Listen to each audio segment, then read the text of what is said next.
Hi guys, I'm Chantal with Growing Up Without Borders. If you are brand new to our channel, we want to welcome you. Normally we are a traveling family and we visit beautiful countries and cities and make really cool videos for you guys to enjoy. Today, however, we're doing something a little bit different. I connected with a young family in northern Italy who have been in quarantine and lockdown for quite some time. Claudia and her three boys and her husband, we actually met them back in 2016, I believe, when we were visiting the country of Ecuador. So before we connect with Claudia, make sure you guys subscribe if you feel like coming along on a journey to every country in the world. So please subscribe, and without further ado, let's go connect with Claudia.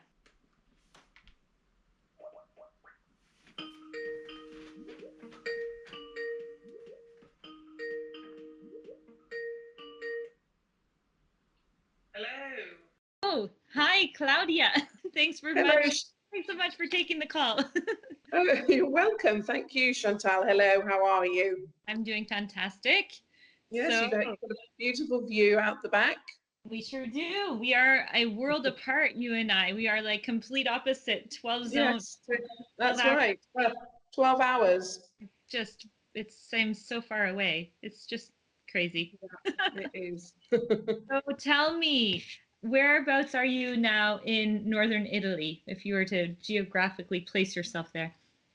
Okay, so we live in Ferrara, which is it's kind of like halfway between Venice and Bologna. Okay. So it's on the northeastern side of Italy. Right.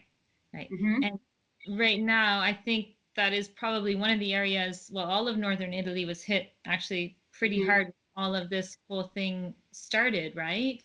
Right. So yeah, I mean the worst zone is in on the other side, so northwest, so in the region of Milano, Bergamo, in Lombardia, the region of Lombardia. And then after that region, which is really badly hit, there's Veneto, which is just above us, so where Venice is, the region of Venice, Emilia-Romagna, and then Marche, which is kind of, so those three, they kind of like all within probably a good 2 to 3 hours distance from you, right? Like pretty close. Yeah, pretty close. Everything, yes. Yeah. Wow. And so when did all of this quarantine and kind of lockdown or self-isolation, when did all of this start?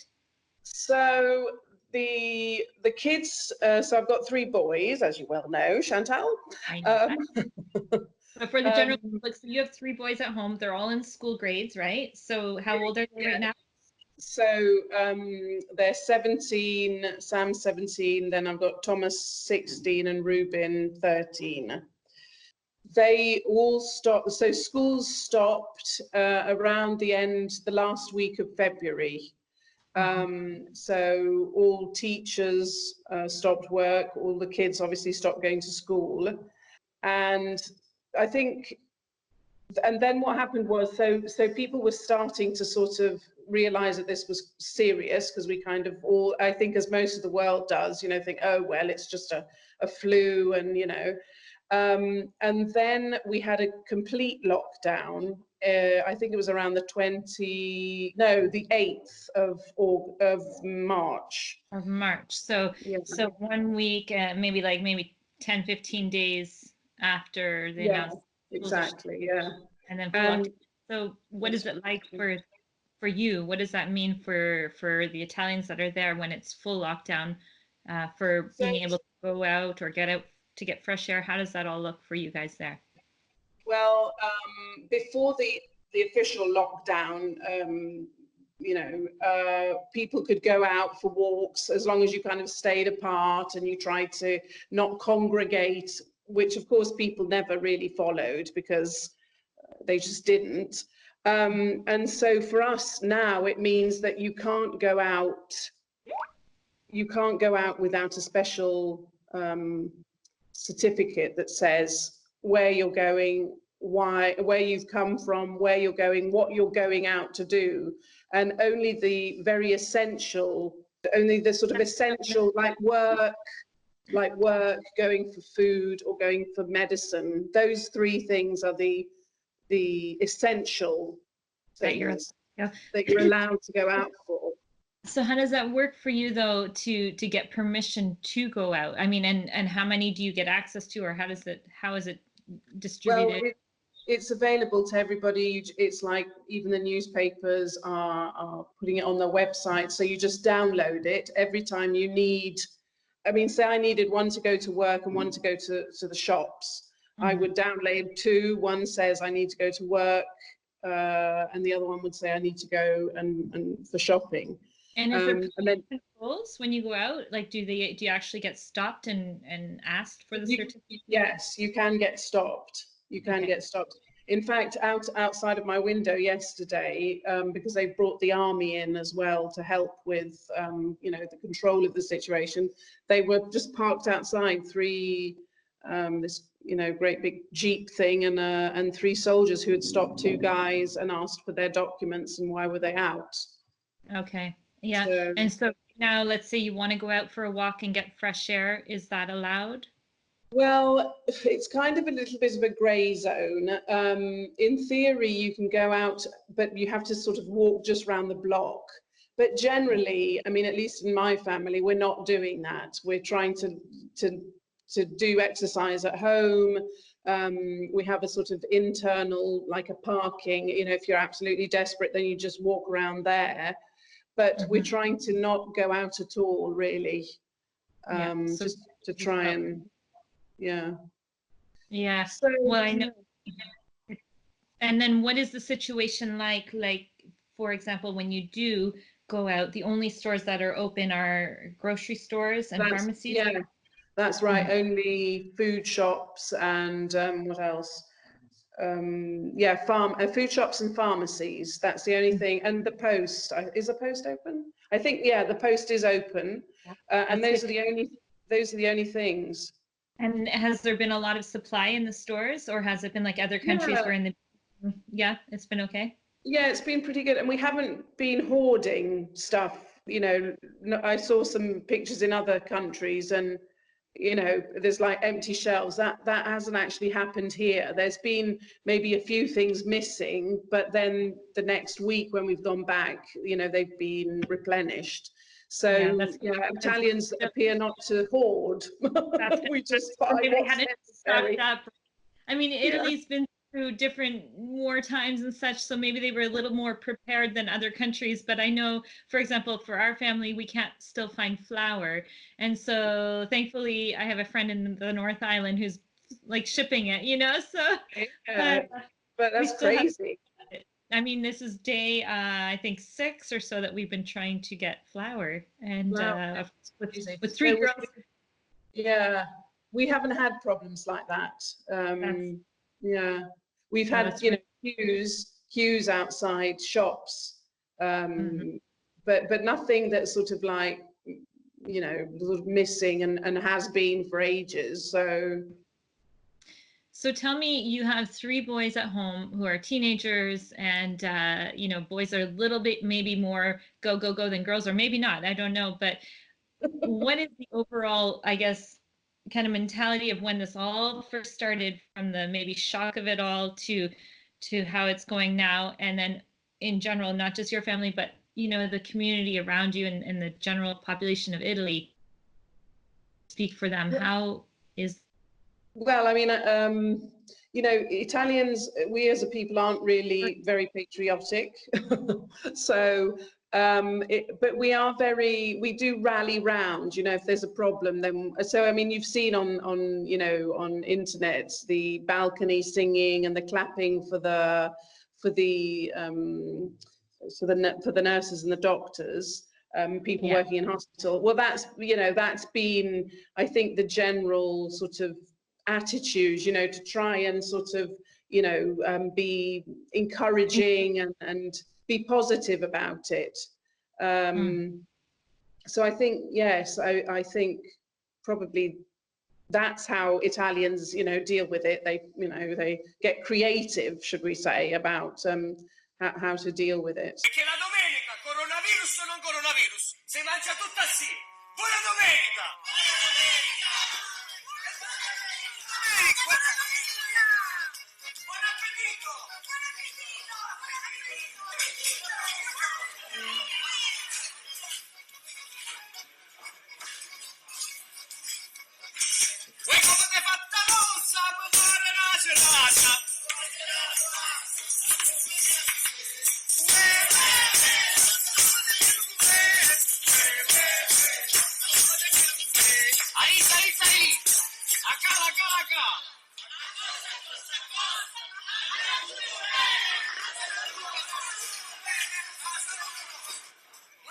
I can just imagine, because I feel like what we're going through, you go through the initial shock of this is for real, this is what we're going through, and then seeing on the news and trying not to overwhelm you, right? And so you have to stay positive and, like you said, encourage one another and such. So, but for your boys, are they handling it quite well to be indoors this whole time? Well, you know, they're at that age. I mean, they spend a lot of time on their phones, chatting with their friends, watching stuff, and keeping in touch with, you know, their lives outside of here. Sure. They also have, yeah. I mean, we're all getting on pretty well, which is quite miraculous. You know, there haven't been, you know, some terrible, but it is, you know. Sorry. What are the pastimes that you are doing to keep occupied then? Well, Giovanni and the boys are into doing puzzles, so we're on our third puzzle. We play games, watch a lot of films, you know, a lot of films, do a lot of cooking, do a lot of eating. I'm sure I'm going to be rolling out the front door when all of this finishes. Yeah. I won't have eggs left.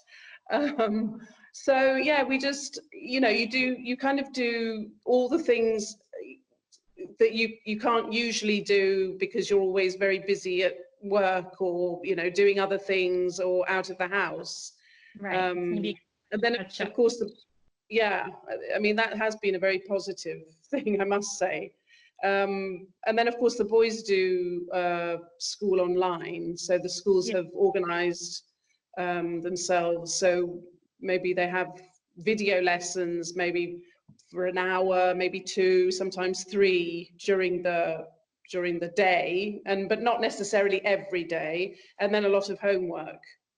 So are the teachers then essentially sending the information via email and such, and then do they still have to submit back to the teacher for grading as well? Yes, they have been doing that. Yeah, and then it's all live, so you know they have to be present. They have to be present because it's like turning up for a lesson and things like that. So wow. Revolutionizing the whole world with homeschooling and working at home and such. I wonder how many companies will maybe even adapt more of a work at home environment after this all. In fact, I've been wondering that myself, you know, if companies will start to do that. Yeah, but, in a lot of countries, it's very accepted, but in certain countries that are a little more strict, they still don't allow that as much. So this will be a good trial for a lot of the, you know, employers to realize that it still can function even though people are at home. Right. Yeah, amazing. What about, you know, because a lot of countries have maybe not acted as soon as they should. And then they're seeing Italy as an example now of what has happened, and now Spain, and of course France and Switzerland and such. So if you were to give a message for the countries that are just, you know, starting and just on lockdown, what would be the message that you would like to convey to the world based on what you have been through here? I think probably I would say that I do understand that the fact that when you know, coronavirus starts sort of hitting your cities or your countries, you sort of like, oh, come on, it can't be that bad. But when you see here, you know, when hospitals started to become completely ambushed by patients and sick people, and when you hear you know, people dying alone in hospital because they can't have their family around them, you realize that it, you know, so I think what I would say is don't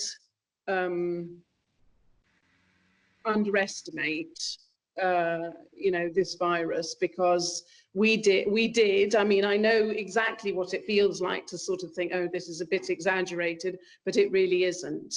It really is. It is deadly, and it is hitting, you know, parts of the population who are more vulnerable. And it's definitely not to be taken just as a, silly old thing and what have you. Yeah, a lot of people out there I've watched, and at first, especially when this whole thing started, I mean, we were following it quite closely because we were in Sri Lanka at the time, and we were deciding which way to pivot, which way to go. We had plans to be in India, and we were thinking, oh gosh, go to somewhere where there's a lot of, so we were really following it closely, but every day we were not tormented, but our minds were like, oh, it's just the media blowing it up, or it's just, it's just there and it's not going to happen here.